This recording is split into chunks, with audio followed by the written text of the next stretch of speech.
வணக்கம். ஆகாஷவாணி.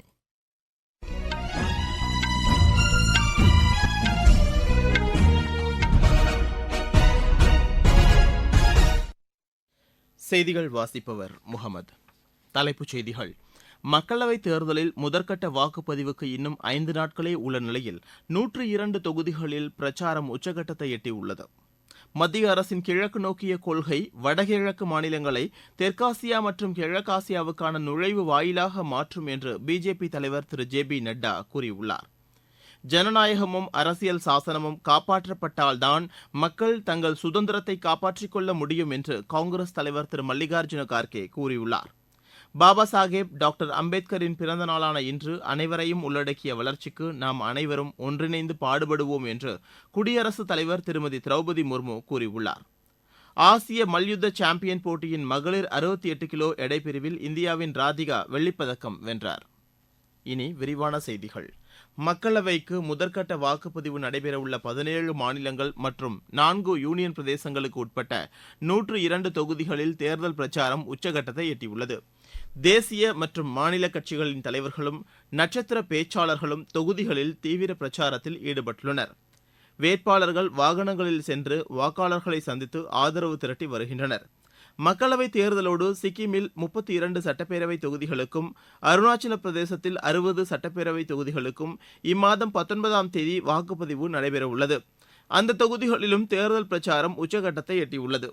பிஜேபி தலைவர் திரு J P Nadda நேற்று நாகாலாந்தில் தேர்தல் பிரச்சாரத்தில் ஈடுபட்டார்.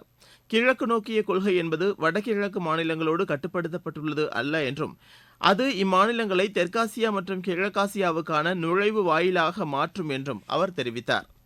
ஜனநாயகமும் அரசியல் சாசனமும் காப்பாற்றப்பட்டால்தான் மக்கள் தங்கள் சுதந்திரத்தை காப்பாற்றிக் கொள்ள முடியும் என்று காங்கிரஸ் தலைவர் திரு மல்லிகார்ஜுன கார்கே கூறியுள்ளார்.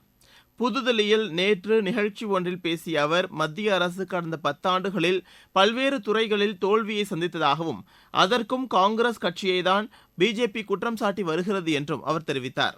இன்னும் எத்தனை ஆண்டுகள்தான் காங்கிரஸ் கட்சியை குற்றம் சாட்டுவீர்கள் என்ற கேள்வி எழுப்பிய அவர் கடந்த 75 ஆண்டுகளில் ஐஐடி, ஐஐஎம் போன்ற உயர்கல்வி நிறுவனங்கள் யாரால் உருவாக்கப்பட்டது என்பதை சிந்தித்து பார்க்க வேண்டும் என்று கேட்டுக் கொண்டார். சுதந்திர இந்தியாவின் முதலாவது பிரதமர் பண்டித ஜவஹர்லால் நேரு முன்முயற்சி எடுக்காமல் இருந்திருந்தால் சந்திராயன் வெற்றி சாத்தியமாகி இருக்குமா என்றும் திரு மல்லிகார்ஜுன கார்கே கேள்வி எழுப்பினார். மத்திய அரசின் நலத்திட்டங்கள் ஒவ்வொரு குடும்பத்திற்கும் சென்றடைந்துள்ளதாக பிஜேபி மூத்த தலைவரும் மத்திய நிதியமைச்சருமான திருமதி நிர்மலா சீதாராமன் தெரிவித்துள்ளார். கோவையில் நேற்று தேர்தல் பிரச்சாரம் மேற்கொண்ட அவர் மகளிர் நலனுக்காக மத்திய அரசு பல்வேறு நலத்திட்டங்களை செயல்படுத்தி வருவதாக கூறினார். நலத்திட்டங்களுக்கு தேவையான நிதியை மத்திய அரசு ஒதுக்கியதாகவும் இத்திட்டங்கள் பயனாளிகளை சென்றடைவதை அரசு உறுதிப்படுத்தியுள்ளதாகவும் திரு நிர்மலா சீதாராமன் தெரிவித்தார்.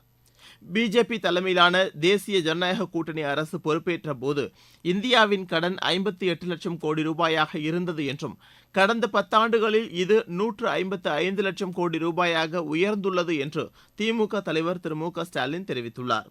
அவினாஷியில் நேற்று நடைபெற்ற தேர்தல் பிரச்சார கூட்டத்தில் பேசிய அவர் பண மதிப்பிழப்பு, சரக்கு மற்றும் சேவை வரி ஆகியவற்றால் கோவை, திருப்பூர் மாவட்டங்களில் ஏராளமான சிறு குறு நடுத்தர தொழில் நிறுவனங்கள் கடுமையாக பாதிக்கப்பட்டுள்ளதாக கூறினார். எளிதாக தொழில் தொடங்கும் மாநிலங்களின் பட்டியலில் தமிழகம் 13வது இடத்திலிருந்து 3வது இடத்திற்கு முன்னேறியுள்ளது என்றும் அவர் தெரிவித்தார். தமிழகத்தில் திமுக ஆட்சியில் அரிசி, சமையல் எண்ணெய் உள்ளிட்ட அத்தியாவசிய பொருட்களின் விலை கடுமையாக உயர்ந்துள்ளதாக அஇஅதிமுக பொதுச் செயலாளர் திரு எடப்பாடி பழனிசாமி குற்றம் சாட்டியுள்ளார். பெரம்பலூரில் நேற்று தேர்தல் பிரச்சாரத்தில் ஈடுபட்ட அவர் மாநிலத்தில் திமுக ஆட்சிக்கு வந்த கடந்த 3 ஆண்டுகளில் குறிப்பிட்டு சொல்லும் அளவிற்கு எந்த திட்டத்தையும் நிறைவேற்றவில்லை என்று கூறினார். அஇஅதிமுக ஆட்சி காலத்தில் மகளிருக்கு வழங்கப்பட்ட விலையில்லா ஸ்கூட்டர் உள்ளிட்ட திட்டங்களை திமுக அரசு நிறுத்திவிட்டதாகவும் அம்மா மினி கிளினிக் மூடப்பட்டு விட்டதாகவும் திரு எடப்பாடி பழனிசாமி தெரிவித்தார். ஆந்திர முதலமைச்சர் திரு ஜெகன்மோகன் ரெட்டி நேற்று விஜயவாடாவில் தேர்தல் பிரச்சாரத்தில் ஈடுபட்டிருந்த போது கல்வீசி தாக்கப்பட்டார். திறந்த வாகனத்தில் அவர் பிரச்சாரம் செய்து கொண்டிருந்த போது இந்த சம்பவம் நேரிட்டதாக காவல்துறையினர் தெரிவித்தனர். கல் வீசப்பட்டதில் அவருக்கு நெற்றியில் காயம் ஏற்பட்டுள்ளது. இந்நிலையில் அவர் மீதான தாக்குதலுக்கு பல்வேறு அரசியல் கட்சி தலைவர்கள் கண்டனம் தெரிவித்துள்ளனர்.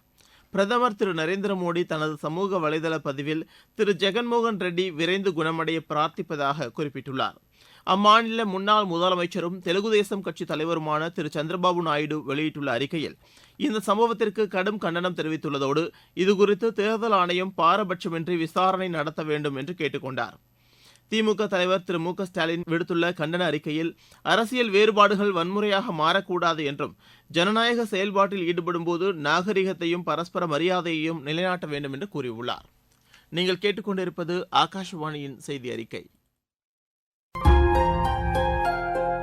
வாக்கு என்பது உங்கள் உரிமை, வாக்களித்தல் உங்கள் கடமை. கடமை புரிந்து உரிமை பெறுவது ஜனநாயகத்தின் தனிப்பெரும் பெருமை. கோட்டை கதவை திறக்கும் சாவி உங்கள் வாக்காய் இருக்கலாம். நீங்கள் அளிக்கும் ஒற்றை வாக்கில் தேசிய கொடியே சிறக்கலாம். இதயம் சொல்வதை கேளுங்கள், எல்லாரும் வாக்களியுங்கள். உங்கள் வாக்கு நித்திய வாக்கு, உங்கள் வாக்கு சத்திய வாக்கு. உங்கள் வாக்கு நித்திய வாக்கு, உங்கள் வாக்கு சத்திய வாக்கு.